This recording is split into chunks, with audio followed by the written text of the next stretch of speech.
show us a few of the titles that you're looking at? Sure. And even the one I'm using for my class. Okay, here's a Socially Constructing Communication, edited by two people in our field. I'm actually rooming with Wendy Lees Hurwitz right now. Okay. I use this book for my graduate seminar on communication theory. It's a wonderful collection of research done from social constructionist perspective. It's a lot of interesting, diverse topics and scholars and perspectives and issues. And this is Barbara, editor and representative. Hopefully you still publish my book. Yes. The publisher of Hampton Press. You are the publisher? I am the publisher. The publisher. If you want to get published, talk to Barbara. I'm currently a third-year doctoral student who's particularly interested in discourses of leadership and difference and how we make sense of and position ourselves at the intersection of those discourses and what possible identities become plausible and what identities become constrained. And I'm hoping to make an interesting shift away from outcomes-based leadership research where we want to develop self-esteem or we want to develop confidence or develop communication skills to the messages. So from a communication perspective, what are the messages people receive about being a non-traditional leader and how they then respond to those messages? And here's how this works. It's like speed dating. So I will, about every 15 minutes, I will say switch, just in case there are people waiting. I invited you all to be prepared to talk with more than one scholar. Really take this opportunity to network. If there's someone you want to speak with, sit at the table. If they're speaking with someone already, sit at the table to wait for your turn. And please enjoy. And thanks again very much. Continue.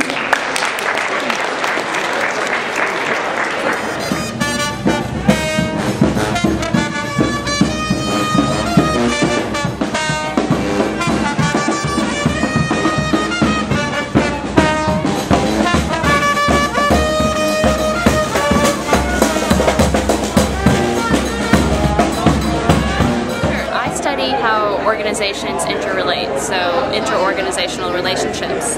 And I like to think of organizations as confluences of time and space relationships. So I'm interested in looking at organizations for how they use and produce space and time in their practices. So for example, I was studying the way that an NGO organization and a government organization were working together to use technology for participatory democracy. And I was observing the practices in the organization and I became very interested in this technology. Where did it come from? You know, why is it being used in this organization?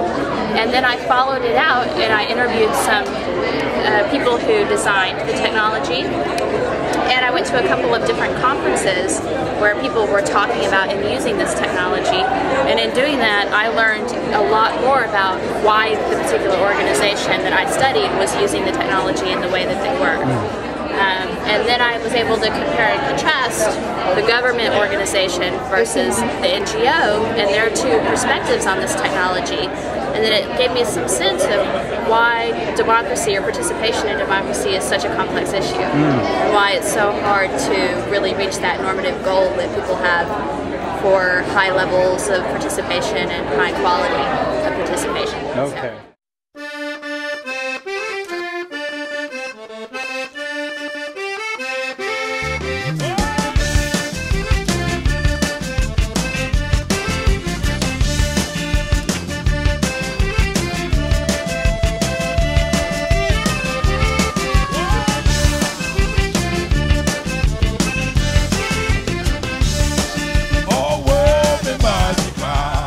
So.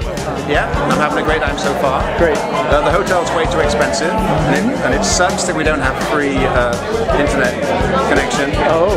But you know. Oh dear. But I'm still having a good time. Good. And I'm looking forward to the next 3 days of enlightenment.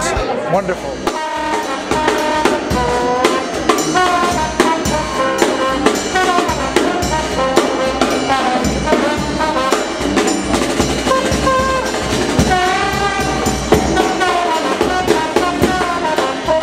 What I have learned to do is before the conference, by about 3 weeks, I write to people that I know or whose work I would like to learn more about, and I say, can we get together? So I have come to this conference with essentially a grid that shows me who I'm supposed to be meeting, where, at what time, sometimes for meals, sometimes just for conversation. And it's anything from a 15-minute quick, let's get to know each other a little bit, to a 2-hour, I haven't seen you in a couple of years, I need to catch up on your life. That's where I've been here for about 12 hours, and I have already been asked to put together something for another conference next year, connect a couple of people with some people here in the US with people in Australia for a travel abroad opportunity. There are about 16 notes that I have for people I have to connect with other people or resources that I know about that I have to share. And so those are the sorts of things that happen when you do these informal meetings.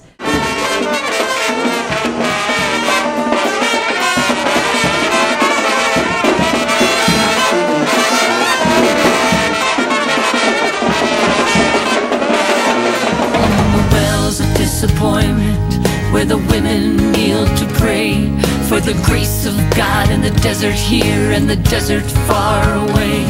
Democracy is coming to the USA,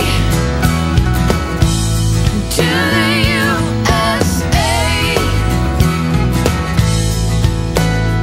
Sail on, sail on, oh mighty ship of state, to the shores of need, past the reefs of greed, through the squalls of hate.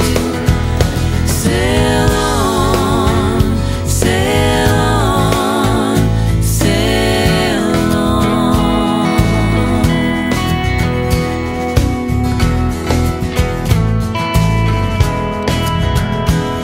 It's coming to America first, the cradle of the best and the worst. 'Cause it's here they've got the range and the machinery for change, and it's here they've got the spiritual thirst. Organizational perspective, what's one thing we could do for Wisconsin politics that would help the Dems and the Republicans heal the rift? There was a decision made beyond Well, you know, it's the old joke about psychiatrists, right? You know, how many psychiatrists does it take to change a light bulb? One. But they have to want to change. Okay. And that's probably the best advice. Yeah. I mean, the reality of the work that I do, that I believe is true in Wisconsin, you've got to forget about them and start doing the work at the grassroots. Okay. Communities are smart and make smart decisions.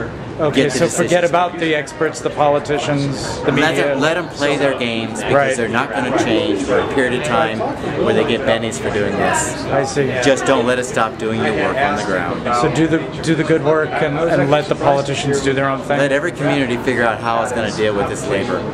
And good communities make good decisions because they know they have to have those services.